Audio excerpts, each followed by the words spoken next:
Kaip ir kiekvienais metais, taip ir šiemet Klaipėdos Varpo gimnazija švenčia mokytojų dieną. Vakar, ketvirtadienį, gimnazijos mokytojai buvo miesto mokytojų šventėje. Tad pakalbinkime vieną mokytoją, Vaidą Skliuderienę. Kokie įspūdžiai? Kiekvienais metais miesto koncertų salėje yra rengiamas koncertas mokytojų dienos proga. Šiemet jinai buvo ypatinga todėl, kad joje grojo mūsų mokyklos kaimo kapela Joginta. Scenarijų rašė mokytoja Violeta Beniulienė, režisavo mūsų pavaduotoja ugdymui Neolė Jucienė, o vedė mūsų mokiniai. Aš galiu pasakyti, kad šiandien labai gražiai atrodot, labai įdomiai. Tai gal pasakysite, kodėl? Mokinių taryba įsakė mums apsirengti kaip pirmokais, tai aš bandžiau įsikūnyti į pirmokę, kadangi pamokų nereikėjo vesti, buvo labai smagu. Žinoma, kad kiekvienais metais ketvirtokai veda pamokas vietoj mokytojų, jų vietoje pasijaučia.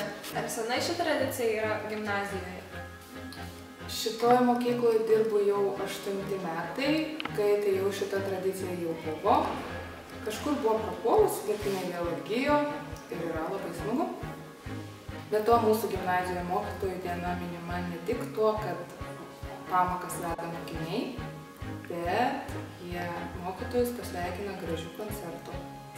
Mokiniai balsavo už liberaliausią, linksmiausią, nuoširdžiausią, kūrybiškiausią, draugiškiausią mokytojus, o koncerto metu jiems buvo įteikti diplomai.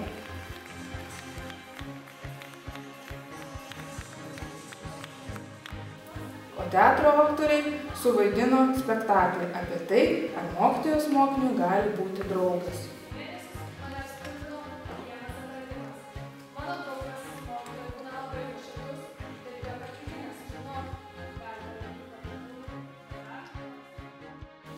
Gimnazijos choras mokytojams padovanojo labai gražią dainą apie mokytojus ir mokyklą.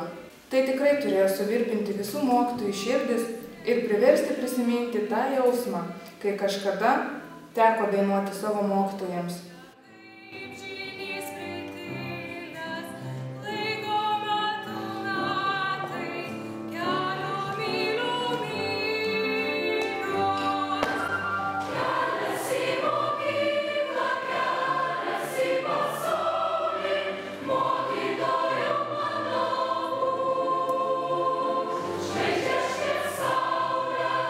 Reporterė Greta Šmaižytė, Varpo TV.